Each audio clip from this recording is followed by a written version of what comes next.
So I was walking in these fields that are right by where I work, and they are right now in this amazing midsummer peak expression of life. And I just could not believe the diversity of shapes and colors and insects and relationships, interconnectedness.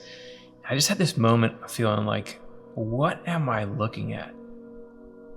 I get it that it's plants and it's insects. I know what a field is, but this feels like there is more than just the carbon and the nitrogen and stuff in front of me. What I'm actually seeing here and what's moving me is that this is the final stage in a huge, long process that actually started in God. It's like a wave that started in the heart of the divine. And this right here, this field, is me seeing where that breaks on the shore. Everything around us is spiritual.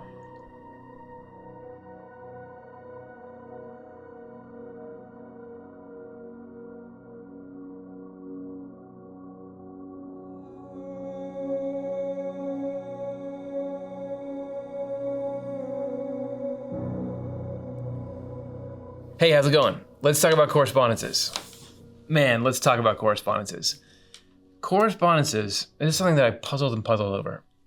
But somehow, this principle that Swedenborg describes, calls this phenomena correspondences, it means that everything around you is magic. That all the stuff that you look at throughout your day can teach you deep truth about life. That we're surrounded by constant affirmation of the existence of God, of the principles of love and truth. Everything that I try to tell you in this show, when we go and read books and say, well, maybe that's how things work. Apparently, like the trees are screaming that out, that all that is written into this, and that there's a spiritual life in everything. I think I get it, maybe. Let's see if we can figure it out this episode. What does it mean that everything around us is a correspondence? This is from Heaven and Hell 106. Back me up on this. In a word, absolutely everything in nature, from the smallest to the greatest, is a correspondence. And when he's saying nature, he doesn't just mean like Seven Ponds Nature Preserve that you go and drive to. Nature means physicality. Everything in it. Have you ever interacted with something physical? You've interacted with a correspondence. Everything is a correspondence. Stick a little asterisk on that, though, because in the third section, we're going to talk about just a little bit of qualification on that. But in general, everything is a correspondence. The reason correspondences occur is that the natural world, including everything in it, arises and is sustained from the spiritual world. And both worlds come from the divine. The physical world seems like it is sustained by itself. Just seems like it's got its own laws, it's got its very concrete nature, and that's it. Swedenborg is saying that no. This thing is leaning on, is depending on the spiritual world.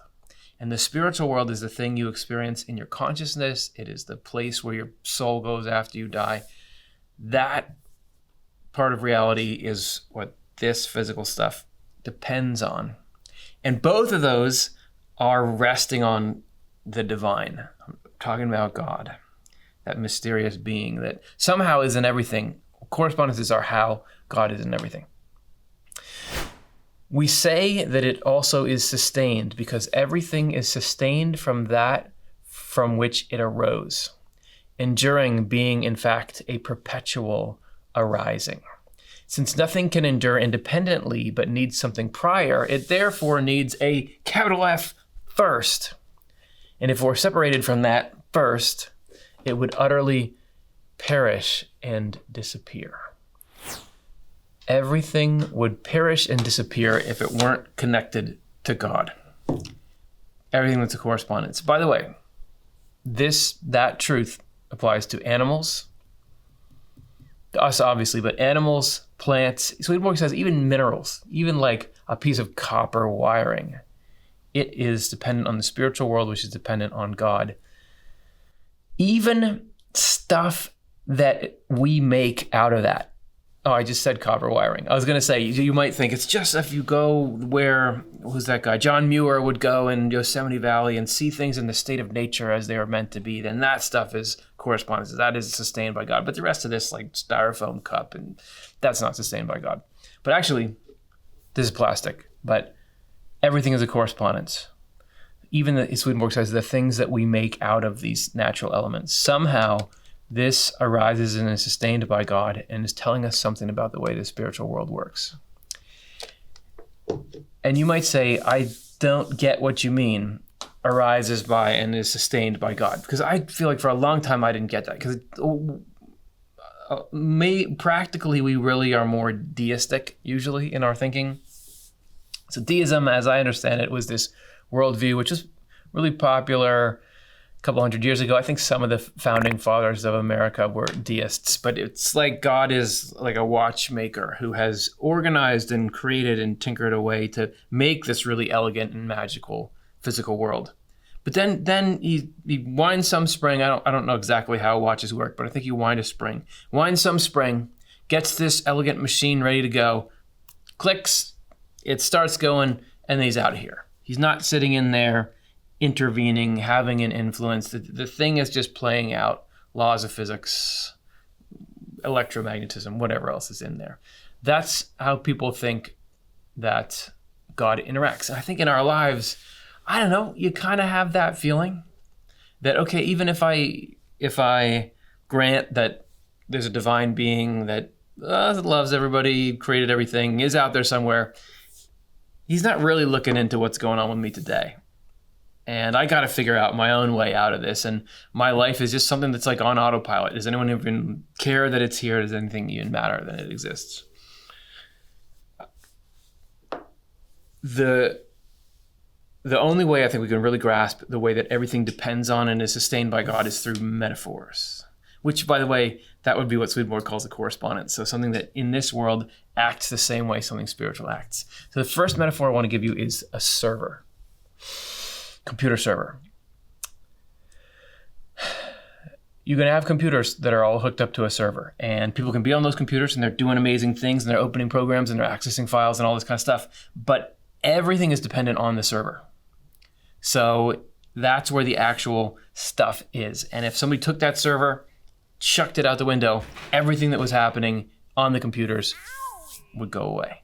See, I should go to Stanford. Everything would go away because it's not just that originally the server gave something to the computers. They are constantly in communication with it, pulling the files they need. For a more Edison 18th century type example, the electric power grid. You may have a bunch of appliances in this room right now where I'm in. There's lights, there's cameras, there's action. It's all plugged into the walls.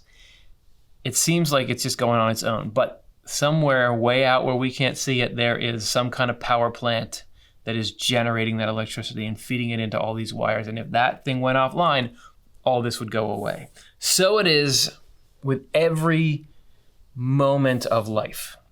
The moment that is about to happen after I say this, I can be pretty sure it's going to happen. But it won't happen unless God makes it happen. Not just has decided that there is going to be life, but in that moment, if God says, no, I'm going to do this moment right now. That's the only way this is going to happen. So let's see if he does. Here comes a moment. 3, 2, 1. That only happened because God continued to sustain it. And as it were, created everything that exists new in that moment. That's what Swedenborg is saying. That's happening in each of our lives. That is absolutely not like, well, because I was alive yesterday, I'll just automatically be alive today. Every moment, God is making it happen. And that influence of God in everything shows up in this magical thing that's called correspondences. And if we know how those work, we can then grasp a bit that influence of God in every single moment. So let's see if we can't open our eyes to that a little bit more in the next 2 sections.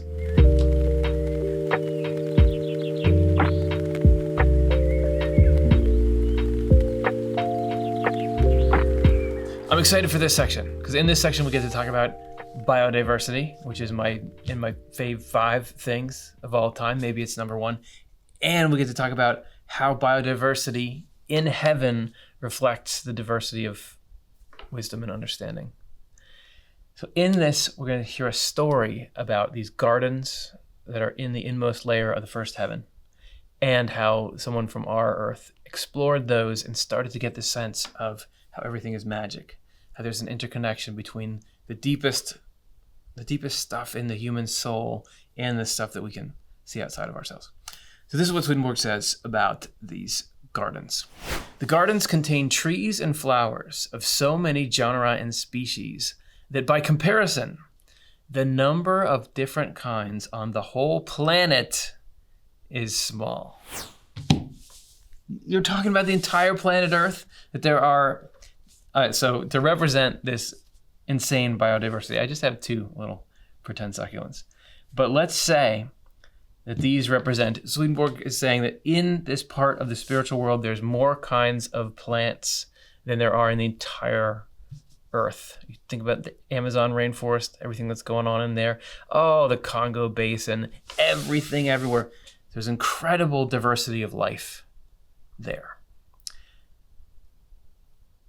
But here we get to see what the diversity of life means, because I always loved, as I said, biodiversity. I love the different forms life takes. I don't know why. I just like looking at them. I just think it's interesting the way that all these organisms are. Perhaps we can understand why nature moves us through understanding what it is that animates, what's the soul of this nature.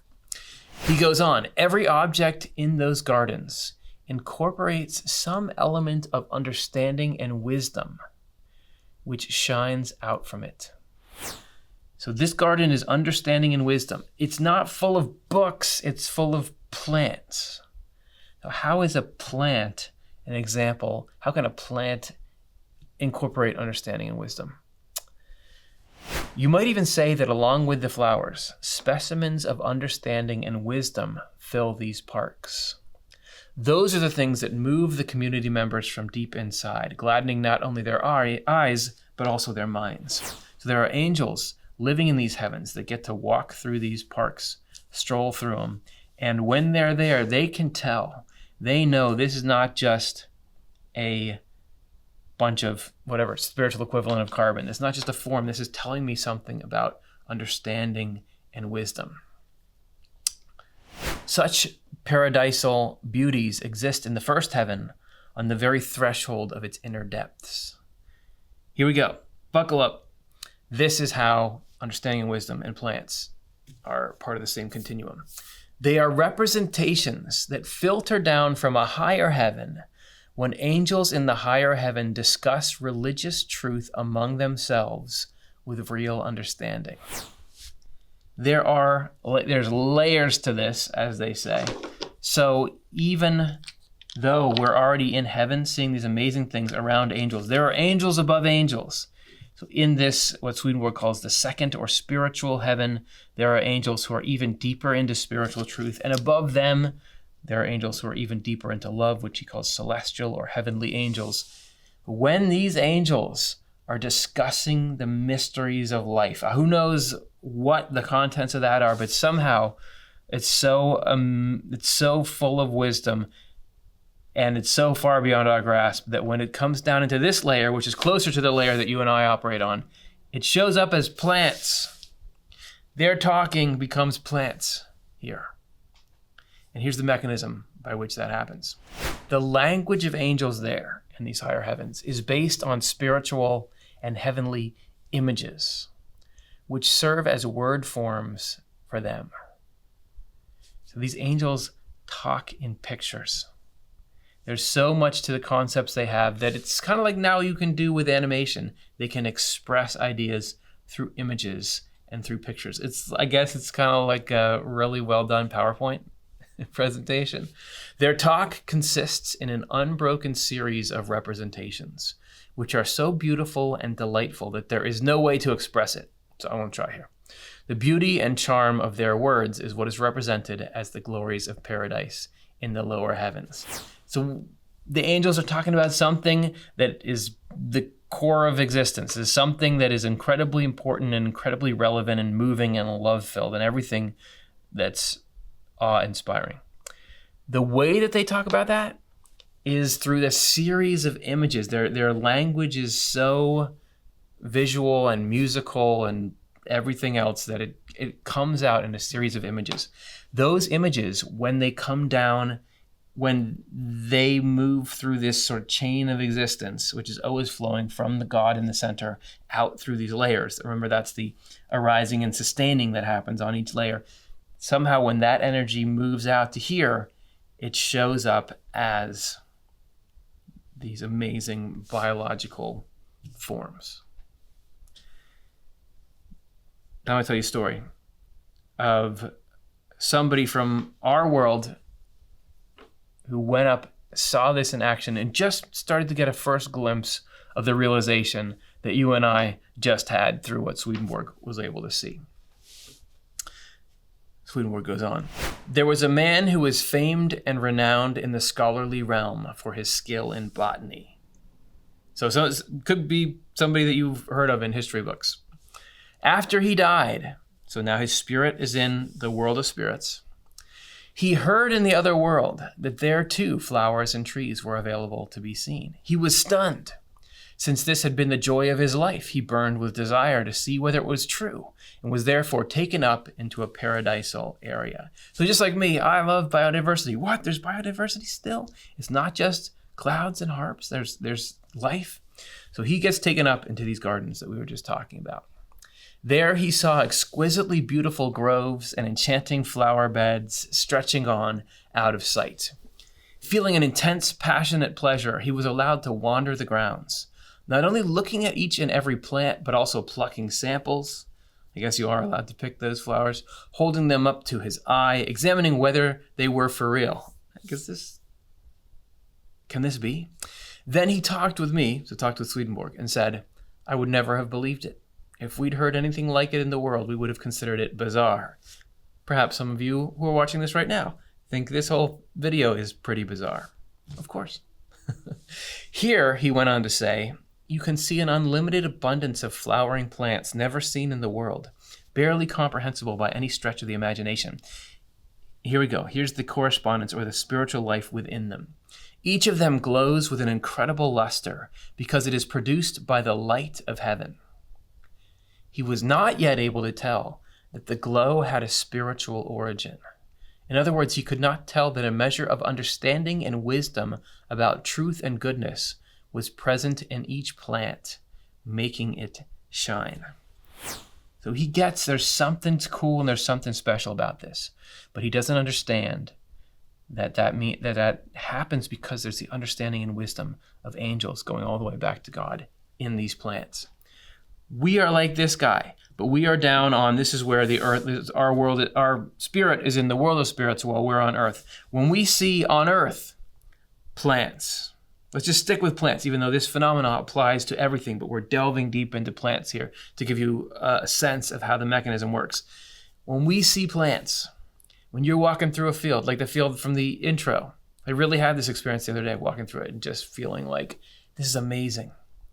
When you get that sense of, this is gorgeous. Not just this is gorgeous, but it means something. There's something in it that is moving me. That is when we get this glimpse that we may not understand is indicating to us that you can see God in this, because God is coming down through all of these layers and ending up in there, and that there is something human behind it. There's something that has to do with wisdom. There's something that has to do with love that's in it.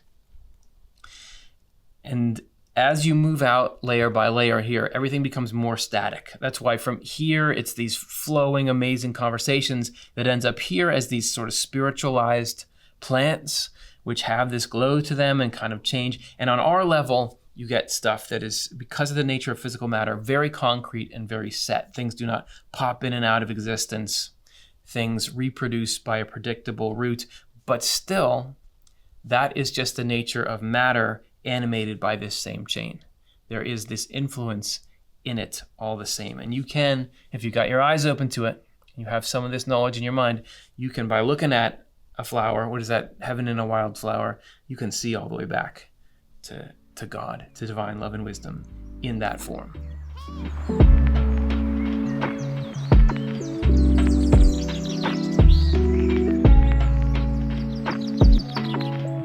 You've been very patient in this episode. I know it's kind of out there, this stuff, but what I want you to do is make it really concrete by focusing on a single thing, a lemon, in this section. But this is also where we're going to turn to that asterisk that I had before, that even though I said everything's a correspondence, everything has this influence of God through it, all that stuff, you can be more or less of a correspondence. You kind of have to opt in to being a correspondence.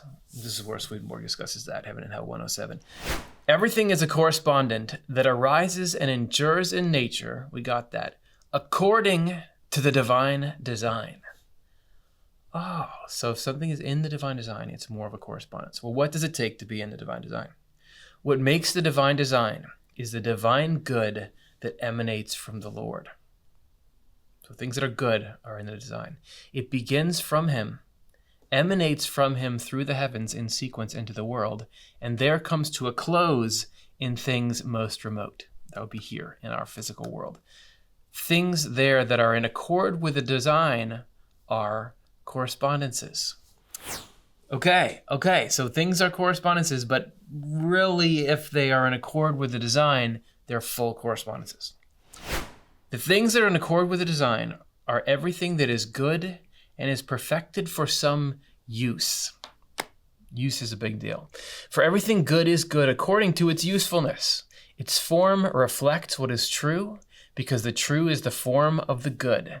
It is classic Swedenborg, true good, true good, true good. I'm going to illustrate what it means. This is why everything in the whole world and in the world of nature that is in the divine design goes back to what is good and what is true. The beating heart of reality. God is goodness and truth. So in a way, correspondence is just that goodness and that truth showing up in physical, concrete stuff. For example, let's talk about lemons. This is based on what I feel like is one of the most instructive numbers anywhere in Swedenborg in his Journal of Spiritual Experiences. Because I'm as confused as you are when I hear something like the good of truth and the truth of good. But in his Journal of Spiritual Experiences, he gives this really clear example of what he's talking about when he's talking about goodness and what he's talking about when he's talking about truth. He says that, for example, for a piece of fruit, whatever use the fruit serves is good. So everything helpful that this lemon does is the good of this lemon. In nature, you would have the tree that this comes from, the habitat that provides, the food this provides to animals. For human beings, we know well the good that can come of lemons. Lemons are good for you. They got vitamin C. They got antioxidants in them. Also, they taste awesome. And there's all kinds of different ways in which you can use them in cooking to make things more enjoyable. The lemon creates health in the body, and it creates joy in human beings when they eat it. That's the good. That is the God's urge to have everyone be happy. That's that showing up here. Swedenborg goes on to say how it is put to the use is the truth of good. This thing just sitting here is not doing what I was just talking about. It's not giving me vitamin C. It's not making my mind happy with its taste. There are ways that there are things we have to do to make that happen. For example, you got to cut it open. You got to access what's in here. I think let's do the example of lemon water because that's universally awesome. So let's say we've got water, but just regular old water is not good enough. We need it to have a little bit of citrus kick to it. There's a lot that has to happen. You have to get water ready. You got to cut this thing up. You have to have some way to separate it because it was all just in there with its shell. That's not enough. Let's even go halfway in here. So you have to do preparation. If you're cooking, you got to squeeze it on after, or you're going to bake it into dessert. This cutting that I'm doing right here This is the truth of the good of this. This is the way that it's being distributed. But then if you put it in there, the drinking of this, the ingesting, and then it making its way into my cells and into my taste buds, that's the truth of good of it. Okay? And then finally, the quality of the fruit's taste, smell, and beauty is truth. So the way you can picture this, how lemon smells. It smells like cleaning solution because, that's what we associate it with. That's the truth. Think of the way a lemon tastes. Think of the way lemonade tastes. Even the way that the outside of it looks. That's the truth of this. So that's the form this goodness takes. There is this desire in God to do good in all kinds of ways to everyone. One little part of that is the good that a lemon can do in a human being. There's the truth of good, which is how that good gets to us. And then there is the form that encapsulates that goodness, which is everything about this. The shell that it has that protects it, the seeds that lead to the next trees, the compounds that are in there that make the smell and the taste and everything. That's the truth of this thing. So in the experience of drinking your lemon water, in the experience of tasting the lemon flavor, the experience of what it does for your body when you ingest it, you're peering all the way back that chain, all the way back into God. This is coming down on a long journey through multiple layers of reality. This is God's desire for you to be happy in form. And that's what correspondence is. Cheers.